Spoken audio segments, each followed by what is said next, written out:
బండపోసాన్పల్లి, బండ మీద పల్లి, పాంబండ ఏంటి అన్ని పేర్లలో బండ అనే పదం ఉందని ఆలోచిస్తున్నారా? అవును, అందులోనూ ఆ 3 ఊర్ల పేర్లు కావడం విశేషం.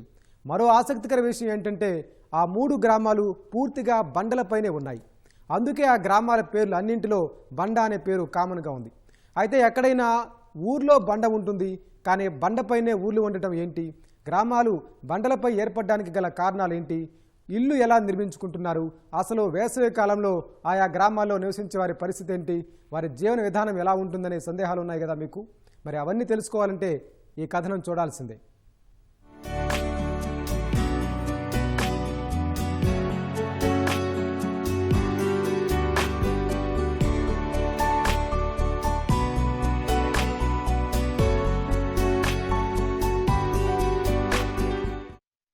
మెదక్ జిల్లా వెల్దుర్తి మండలం బండపోసానిపల్లి, బండమీదిపల్లితో పాటు శివంపేట మండలంలోని పాంబండ అనే 3 గ్రామాలు పూర్తిగా బండలపైనే ఉన్నాయి. ఈ ఊర్లలోని ఇళ్ళు, గుళ్ళు, బడులు సహా అన్ని రకాల నిర్మాణాలు బండపైనే ఉండటం ఇక్కడి ప్రత్యేకత. అందుకే ఈ 3 గ్రామాల పేర్లలో బండ అనే పదం కామన్గా ఉంది.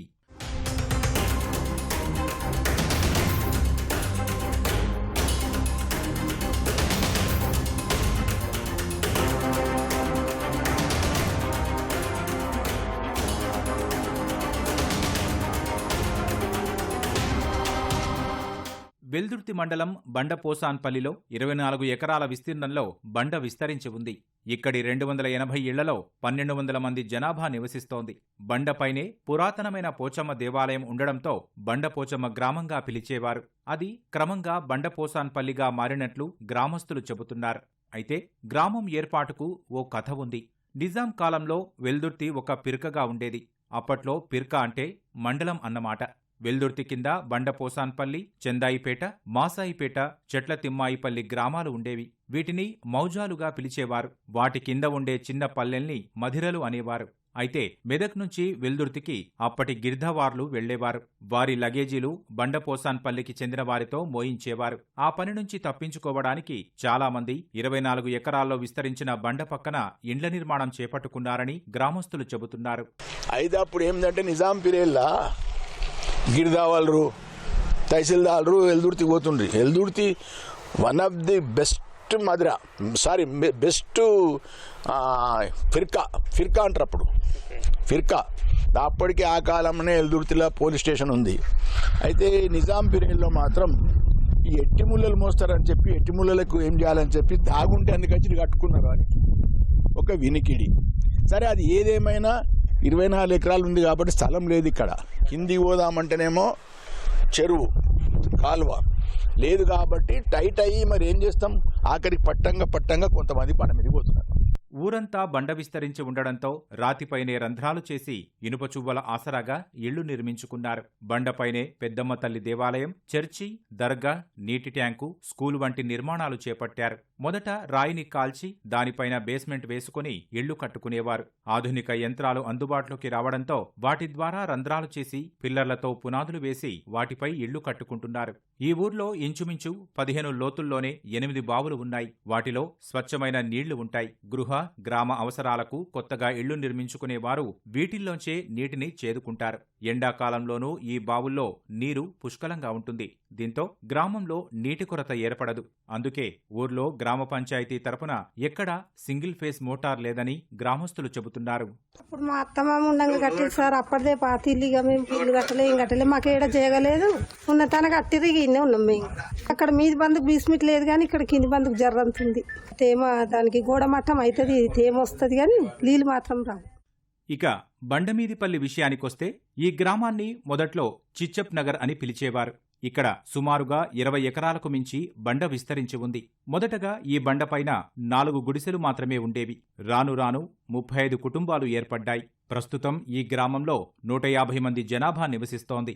ఇక్కడ ఎక్కువగా యాదవ కులానికి చెందిన వారు ఉండడంతో చాలామంది పాడి పరిశ్రమపైనే ఆధారపడి జీవనం సాగిస్తున్నారు. గ్రామం మొత్తం బండ ఉండడంతో ఎవ్వరికీ 2 ఎకరాలకు మించి భూమి లేదు.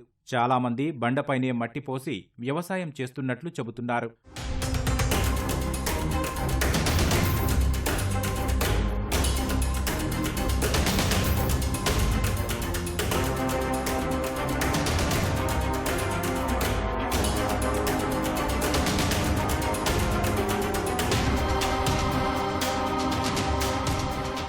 బండమీదిపల్లిలో శౌచాలయం లేకపోవడం విస్మయానికి గురిచేస్తోంది. గ్రామస్తులంతా బహిర్భూమికి బయటకు వెళ్లాల్సిన పరిస్థితి. గతంలో స్వచ్ఛ భారత్ మిషన్లో భాగంగా మరుగుదొడ్ల నిర్మాణం చేపట్టారు. కానీ గుంతలు తవ్వి రింగులు వేసేందుకు ఆస్కారం లేకపోవడంతో పనులు అసంపూర్తిగానే మిగిలిపోయాయి. మురుగు కాలువలు లేక ఆ నీరంతా రోడ్లపైనే పారుతోంది. దీంతో గ్రామ ప్రజలు అనారోగ్యాల బారిన పడుతున్నారు. ఈ బండమీదిపల్లె వెనకట్ల పెద్ద మనుషులు సించాప్ నగర్ అని అన్నారు. మా పెద్ద మనుషులు కూడా మాతోటి కూడా సించాప్ నగర్ అనే చెప్పిండ్రు. ఇక రాంగ ఇప్పుడు సించాప్ నగర్ పోయింది, బండమీదిపల్లి అని వచ్చింది. బండమీదిపల్లి అని వచ్చినప్పుడు ఇక మాకు ఈ ఉండేందుకు ఇండ్లు లేవు, సరిగా మాకు పునాదులు దిగాయి, మాకు మోరీలు లేవు, బాత్రూమ్లు లేవు, ఉండేందుకు ఇబ్బంది. పొద్దుమికటి పూట ఎండగాలము ఎండలేడు వాళ్ళ ఏడ చెట్టు ఉంటే ఆడ కూర్చుండాలి. ఉండాలి. ఇక ఇంటి ముంగటికి వచ్చినప్పుడు నీళ్ళు చల్లుకోవాలి, బండల మీద వండుకోవాలి. ఇక వేడి వచ్చినప్పుడు మళ్ళా చెట్ల కిందికి వెళ్ళిపోవాలి.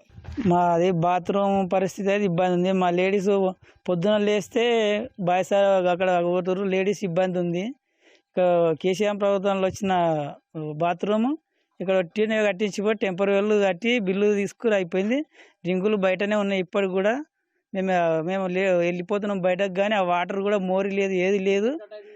మొత్తం అన్ని రేషన్ కార్డు కట్ అవుతుందని బాత్రూమ్ కట్టించిపోయారు. ఏదో టెంపరీ వేలకు, ఆ టెంపరీ వేలకు యూజ్ చేయడానికి వీలు కాదు. అది ఒట్టినే కట్టించిపోయారు. కావాలంటే వీడియో తీసుకో, అన్ని తీసుకో. గుంత లేదేం లేదు, బిల్లు అయితే తీసి వెళ్ళిపోయారు అంతే. ఇచ్చిన రింగులు కూడా ఇక్కడనే ఉన్నాయి. బండమీదిపల్లిలో ఒక్క బోరు కూడా లేదు. దీంతో తాగునీటి సమస్య ప్రధానంగా ఉంది. నీళ్లు తీసుకురావడానికి కిలోమీటర్ వరకు వెళ్లాల్సిన పరిస్థితి. మిషన్ భగీరథ నీళ్లు పూర్తిస్థాయిలో రావటం లేదు. సేమిశిరెడ్డిపల్లి తండా గ్రామ పంచాయతీ పరిధిలో బండమీదిపల్లి ఉంటుంది. ఇదే సమస్యల పరిష్కారానికి అడ్డంకిగా ఉన్నట్లు గ్రామస్తులు చెబుతున్నారు. ఎందుకంటే గ్రామ పంచాయతీ అయిన సేమిశిరెడ్డిపల్లి తండాకు 5 కిలోమీటర్ల దూరంలో బండమీదిపల్లి ఉంటుంది. దీంతో గ్రామంలో నెలకొన్న సమస్యలను ఎవరూ పట్టించుకోవడం లేదని గ్రామస్తులు ఆవేదన వ్యక్తం చేస్తున్నారు. వీటన్నిటికీ పరిష్కారం చూపాలని కోరుతున్నారు. మా లగ్గాలు కాకముందు 4 గుడిసెలు ఏమో వచ్చినాయి అటనైనా. 4 గుడిసెలు వస్తే 4 గుడిసెలు ఇక ఇన్నే ఉన్నారు. ఇక పిల్లలకు పిల్లలు మాకు కూడా పిల్లలు పుట్టిరి. ఇప్పుడు ఇండ్లు ఉందామంటే బాత్రాలు తెగుతలేవు, నీళ్ళు వస్తలేవు, ఏం లేదు. ఇక ఉన్నవంటే ఉన్నవన్నట్టు ఇక ఈ బండల పొంటి ఏడుస్తున్నాం. ఉండరాదు, ఏడు చెట్టు ఉంటే అడిగిపోతాం, ఏడ చల్లగా నీడు ఉంటే అడిగిపోతాం. ఏడుంటుంది, ఉండరాదు. అన్నం వాసిపోతుంది, కూర వాసిపోతుంది ఎండకు వేడికి.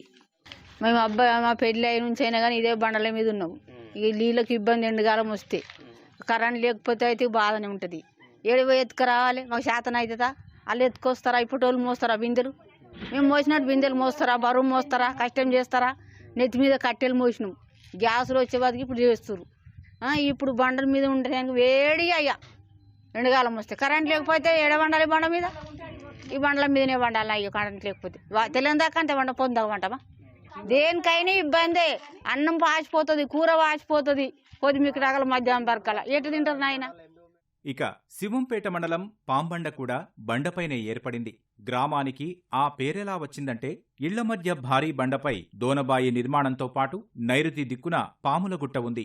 ఈ గుట్టపై పాములు కొట్లాడడంతో రక్తం ఏరులై పారి కాలువలు ఏర్పడ్డాయని, అప్పటినుంచి ఈ గ్రామానికి పాంబండ అనే పేరు వచ్చిందని స్థానికుల నమ్మకం. గుట్టపైన శివలింగం వెలిసింది. ఇక్కడి నుంచి యమకొండకు సొరంగ మార్గముందని గ్రామస్తుల విశ్వాసం. తొలి ఏకాదశి నాడు ఆ శివలింగాన్ని దర్శించుకొని గ్రామస్తులు అక్కడే ఒకరోజు కాలక్షేపం చేస్తారు. ఎంతో ప్రాముఖ్యత కలిగిన ఆ శివలింగాన్ని ఎవరో గుర్తు తెలియని వ్యక్తులు దొంగలించారని, దాన్ని పునః ప్రతిష్ఠించడానికి దాతలు గాని ప్రభుత్వం గాని ముందుకు రావాలని గ్రామస్తులు కోరుతున్నారు.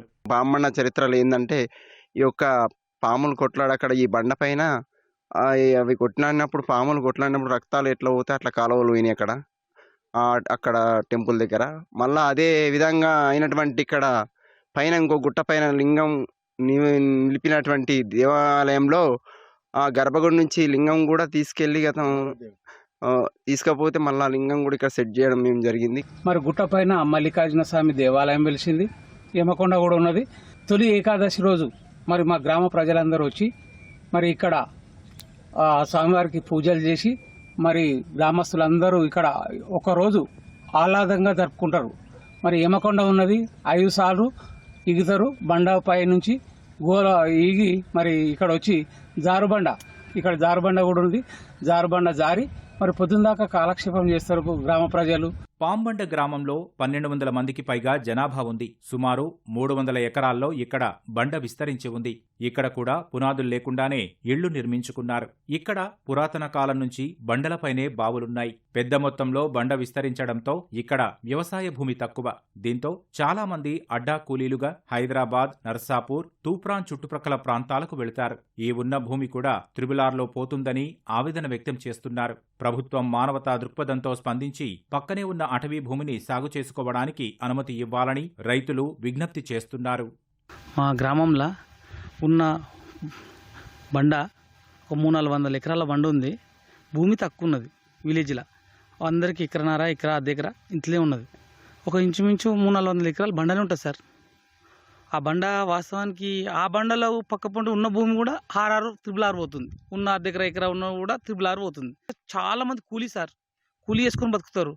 కూలీ లేకపోతే బతకలే. ఉపాధి ఏమో మొత్తం ఉపాధి ఏం బతికే. ఎక్కడ పోయినా ఆ విలేజ్ ఆటోల మీద వెళ్ళిపోవాలి. బయటకు పోయి పని చేసుకొని బతకాలి. ఉన్న ఆ ఎకరా 2 ఎకరాలు ఉన్న వాడి ఇంటోడే చేసుకుంటాడు. కడుమోడంతా బయటకు పోయి పని చేసుకోవాలి సార్. ఈ కంపెనీ ఆ కంపెనీ పోయి ఉన్న త్రిబుల్ ఆర్ పోతుంది. త్రిబుల్ ఆర్ పంట మళ్ళీ రైల్వే అంటారు. ఆ రైల్వే కూడా చేస్తున్నారు. మళ్ళీ అది కూడా ఇబ్బంది ఉందండి. ఈ 3 గ్రామాల ప్రజలు ప్రధానంగా వ్యవసాయంపై ఆధారపడి జీవనం సాగిస్తున్నారు. దీంతో ధాన్యాన్ని ఆరబెట్టడానికి గ్రామాల్లో విస్తరించి ఉన్న బండ ఎంతగానో ఉపయోగపడుతోంది. అలాగే ఈ గ్రామాల్లో జరిగే సామూహిక కార్యక్రమాలు చాలా వరకు బండలపైనే నిర్వహించుకుంటారు. అయితే ఈ అన్ని గ్రామాల సమస్యలు ఒకే విధంగా ఉన్నాయి. ఇళ్లు, మరుగుదొడ్లు సహా అనేక రకాల నిర్మాణాల్లో ఇబ్బందులు తలెత్తుతున్నాయి. ప్రధానంగా వేసవి కాలంలో వేడి తీవ్రత ఎక్కువగా ఉంటోంది. ఇందుకు ప్రభుత్వాలు పరిష్కారం చూపితే బండ మీద వెలిసిన ఈ 3 గ్రామాల రూపురేఖలు మారి బహు సుందరంగా ఉంటాయని ఆయా గ్రామస్తులు చెబుతున్నారు.